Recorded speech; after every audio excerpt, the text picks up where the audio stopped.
కాలేజీలో degree final ఇయర్‌లో చదువుతున్నారు నిఖిలు, సహానా. నిఖిల్ గాడేమో సైలెంటు. స్టడీస్‌లో ఏదో పీకుదాం అనుకుంటాడు కానీ పెద్ద పీకలేడు. సహానా ఏమో చాలా చలాకీ, ఫుల్ స్మైలింగ్ ఫేసు. అందరికీ నచ్చుద్ది. ఈడికి కూడా నచ్చి వచ్చింది, ఏం చేత్తాం? ఇలాంటి చలాకీ గుంటలకి ఎట్టా ఉంటదంటే, ఎవడైతే సైలెంట్‌గా ఉంటాడో ఆడే నచ్చుతాడు. ఇదెళ్ళి ఆడితో ప్రాజెక్ట్‌లో చేరింది. దగ్గరగా తెలుసుకుంది ఆడి గురించి. అతనిదేమో మంచి మనసు, బాగా ఆకట్టుకుంది. మెల్లిగా ఫ్రెండ్స్ అయ్యారు. మరి ఆ ఫ్రెండ్షిప్‌ని మన నిఖిల్ గాడేమో లవ్ అనుకుంటున్నాడు. మరి సహానా ఏమో ఎటు తేల్చవదు. ఎందుకంటే సహానా హోమ్‌లో చాలా టఫ్ అండి, టఫ్. వాళ్ళ డాడీ ఏమో బిజినెస్‌లో మొత్తం తగలెట్టేసాడు. ఫ్యామిలీ అంతా కష్టపడి సావాలి. ఆమె మీద పెద్ద కొండంత బాధ్యత ఏడ్చింది. ఆమేమో చదువుకొని తర్వాత వెంటనే జాబ్ తెచ్చుకోవాలి. అసలు ఇంత చలాకీగా ఉంటది ఈ అమ్మాయి, ఆమె వెనకాల ఇంత కఠినమైన బ్యాక్ స్టోరీ ఉందంటే ఎవడైనా నమ్ముతాడా? నమ్మాలి. అట్లనే ఉంటారు జనాలు. అర్థం చేసుకోవాలి. మరి ఆవిడకేమో వెంటనే జాబ్ తెచ్చుకొని ఇంటికి సపోర్ట్ ఇవ్వాలి అనేది గోలు. నిఖిల్ గాడేమో సరే సైలెంటు, కానీ అలా అని పీకి చదువులో ఏం పొడుస్తాడో పొడవడు. జాబ్ తెచ్చుకుంటాడో అది డౌటే. అదే సహానాకి భయమేస్తుంది. నిఖిల్ గాడికి ఆ విషయం అర్థం కాదు. వెళ్ళి మెల్లిగా Sahana, I love you Sahana అని భయపడుతూ మొత్తానికి మనసులో ఉన్నది కక్కేసాడు. సహానా అటు చంప పగలగొట్టలేదు, ఇటు ముద్దు పెట్టలేదు.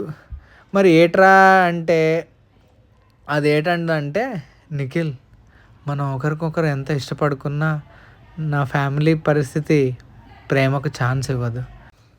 నా ముందు నా ఫ్యామిలీ ఉంది. అంటే నా కళ్ళ ముందని కాదు, అది ఎప్పుడు నా మైండ్లోనే తిరుగుతుంటుంది. అది నా గోల. మన రిలేషన్ వల్ల నువ్వు నేను ఇద్దరికి ప్రాబ్లమ్స్ వస్తాయిరా బాబు, అర్థం చేసుకొని ఏడు అంటే అంతేనా? ఇంకేటి కావాలి ఏంటి? 4 పీకేయగలను అంది సహానా. అలా అంది కానీ తన కళ్ళల్లో నీళ్లున్నాయి. నిఖిల్ అది గమనించాడు. మరి ఎందుకు ఏడుస్తున్నావు సహానా అని అడిగాడు. అరే నిఖిల్, నేను కూడా నేను ప్రేమిస్తున్నాను రా, కానీ మన ఇద్దరం ఒకటిగా ఉండలేము. మన పరిస్థితుల్లో అది ఒప్పుకోవు.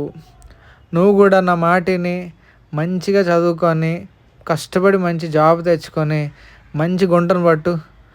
నీకేమైనా హెల్ప్ కావాలంటే నేను చేసి పెడతానుగా. అది వినగానే నిఖిల్ గాడికి లోపల ఏదో పగిలిపోయింది.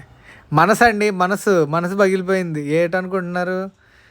మొత్తానికి సహానా చేతి పట్టుకొని ఒక మాట మాత్రం అన్నాడు. నువ్వు నాకు దక్కలేదని నేను బాధపడను సహానా. కొన్నాళ్ళ తర్వాత నువ్వు నన్ను తలుచుకొని గర్వపడేలా చేస్తాను. ఏడు చేస్తావు ఏంటి?